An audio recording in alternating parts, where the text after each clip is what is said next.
Hey guys, it's Allie, and in today's video, we are going back to the traditional list style video, and I'm going to be sharing some retired dolls that I don't ever plan on putting in my collection, at least as of now. This is all subject to change, but these are my current thoughts as of June 24th, 2022. Yes, I'm filming very last minute. So a while back, I made a video of retired dolls that I want in my collection. So this is the opposite of that. I definitely have made videos before talking about dolls that I don't ever plan on having in my collection. So this is kind of just a compilation of that, but the retired ones. Still a new video, so like not literally a compilation. You get the point. I'm also not really putting any Truly Me's on this list because first off, I'm just confused what ones are retired and not retired at this point, because I feel like there's quite a few that have had like limited quantities. So people say they're gonna be retired, but then they don't get retired, and I'm just very confused. And with Truly Me's too, since I mainly buy my dolls based on appearance, not story, a lot of Truly Me's do look quite similar to each other. Let's say there's a doll on my wish list, then the similar looking retired one won't be in my collection if I end up buying that doll. It's just too complicated if I throw Truly Me dolls into the mix. But if you do want to see another version of this video where I actually talk about Truly Me dolls that I don't plan on getting that are retired, let me know, but that is a much bigger beast to tackle than just talking about Girl of the Years, contemporary, and historical dolls. So now for real, let's get into the video. Starting with the Girl of the Year dolls in order, because that's just how my brain thought when I was making this outline. The first one that I don't really ever planning on adding to my collection, unless for some reason I suddenly decide to start collecting every single Girl of the Year, is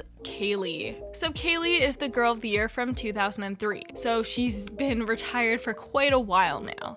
And there are a few different reasons I don't really ever plan on adding Kaylee to my collection. The first one is that a lot of older Kaylees actually turn yellow, which means even if you can find one on the secondhand market, I just don't think Kaylee's age as good as other dolls based on the whole yellowing condition. I forget off the top of my head exactly why she yellows. It might be the type of vinyl used or something like that, but pretty much it's a common thing for old Kaylee dolls to turn yellow. On old products, like if you ever get like a new in-box Barbie doll from the 90s or something, discoloration is a totally normal thing. However, it's just not as common on American Girl dolls. She's also, in my opinion, basic, and I don't mean to offend anyone who looks like Kaylee out there, but I just feel like she doesn't have as many unique features compared to other future Girl of the Year dolls. She's a classic mold, which I definitely have a lot of in my collection. Blonde, which I don't actually own that many blonde dolls, but I do own a few. She does have no part though, which is quite unique. I believe her and McKenna are the only ones with that feature, and she has lined eyebrows. She just doesn't have that unique feature. Like Joss had a unique face mold, and there's Corinne who has colored hair, which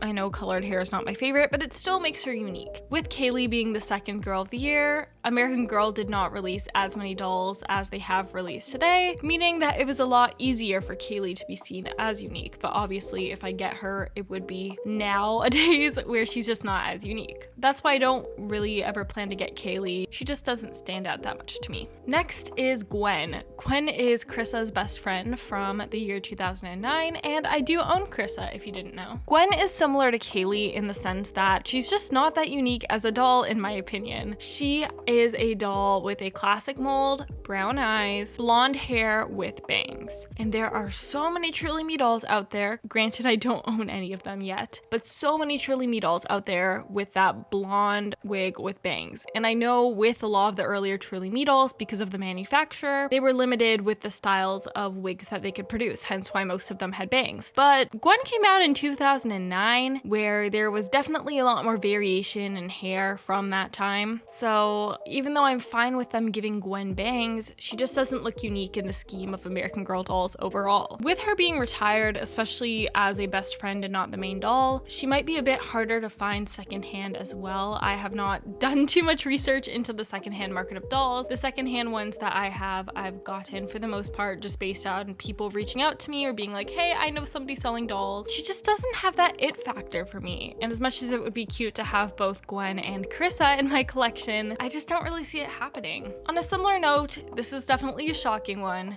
That is Sonali Matthews. And I do have a reason for this, I swear. Not only is she one of the most expensive secondhand retired dolls to get, which means I would have to pay a decent amount of money for a decent condition Sonali, and I don't think I'm willing to spend like that much money on a doll. But within my personal collection, I don't think she would be that unique of a doll. I have a lot of Sonali molds in my collection because it is my favorite face mold. I have Ryan, my Gabriella, Maisie, my Melody, Naya, my 62, and a modified Sonali mold too with Truly Me 76, my boy doll Erin. Even though I would love to have a collection full of Sonali molds because I love that mold so much, it just wouldn't make her stand out. Her wig also reminds me a lot of 49's wig, who is Raylan, in my collection. And I feel like since Raylan also has medium skin, the combination of having a lot of Sonali molds in my collection, a lot of medium skin dolls, and a very similar wig would make Sonali just not stand out that much. So I know she's a really popular doll. A lot of people really want one. If you want a Sonali and you find a good deal, go for it. But for me, I just don't see myself ever getting one unless I can find one for a really, and I mean really good deal, because finding a cheap Sonali would be very much worth it in the AG community, but most people who at least know her worth sell her for quite a bit of money. This next doll will not surprise you if you watch my channel, and that is Luciana Vega. I feel like it's been a while since I've talked about her. I'm not a fan of her meat outfit, but that doesn't really affect if I would get the doll or not. So with Luciana Vega, she does have colored hair, which if you're familiar with my channel, you know I am not a big fan of. Of course, I do own Corinne Tan in my collection, who also has colored hair. And even though you can get away with hiding her hair, and I'm pretty sure you can hide Luciana's as well, I do not really want my whole collection to turn into dolls with colored hair. She also is not as unique of a doll in my collection than Corinne is, because Corinne is a whole new face mold, which means I don't have any mold like it. And then her wig is also unique from other dolls. I would say within my collection, she looks the closest to 25, but next to each other, they do not look alike at all. Luciana would still be somewhat unique in my collection. I think the closest doll that I own that looks like her would probably be 62, because she also has that shoulder length brown hair and the medium skin tone, same eyes, but the face mold is different because Luciana is a Josefina mold and Naya is a Sonali. Obviously, these dolls are made for children with children in mind, but as an adult collector, I see my dolls more as adults, or at least late teenagers. And it's always been like that even since I was 10 with my first doll. She was like 18 at Interstar University. So seeing Luciana very much as a child just makes her not fit with my collection. Those are the reasons why I don't ever plan on getting her. Moving on to the historical dolls, next is Elizabeth. Now Elizabeth, the reason I won't get her is very similar to Kaylee. She just doesn't have that unique of an appearance in my opinion, and I feel like a lot of her features can be found on other dolls. Of course, her wig with the pink curls in blonde is quite unique, but of course, if I'm trying to modernize a doll, I kind of want to hide the pin curl, so that takes away the uniqueness of the wig. And she has a light-skinned Josefina mold, which I have in my collection with dolls such as Krissa, who also has blue eyes, and Julie. If I can find one for a really good deal, maybe I would pick her up, as in like under $100, but I do not plan on adding her to my collection anytime soon.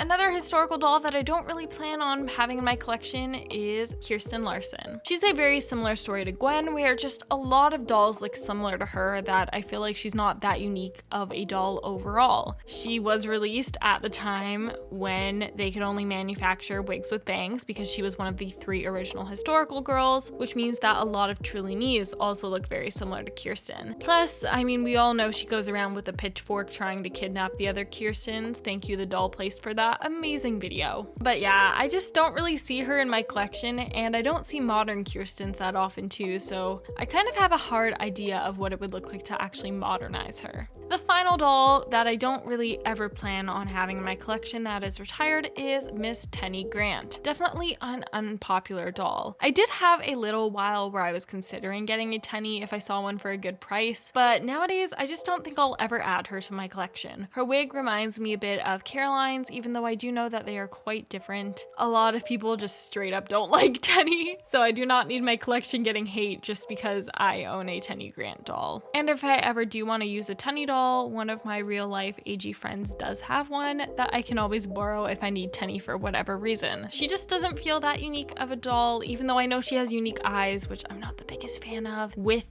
the weird lip color. I don't know. I feel like I liked her when she came out, but nowadays, and partly because of social media, I just don't like Tendy Grant as much. Now, I don't think she's the worst thing ever, but she's definitely not the best either. So those are some retired dolls that I don't really ever see myself adding to my collection. If you liked this video, please give it a thumbs up and comment down below what retired dolls you don't ever want to own in your collection. Make sure to subscribe to my channel for more videos, and of course, have an amazing day, and I will see you soon. Bye!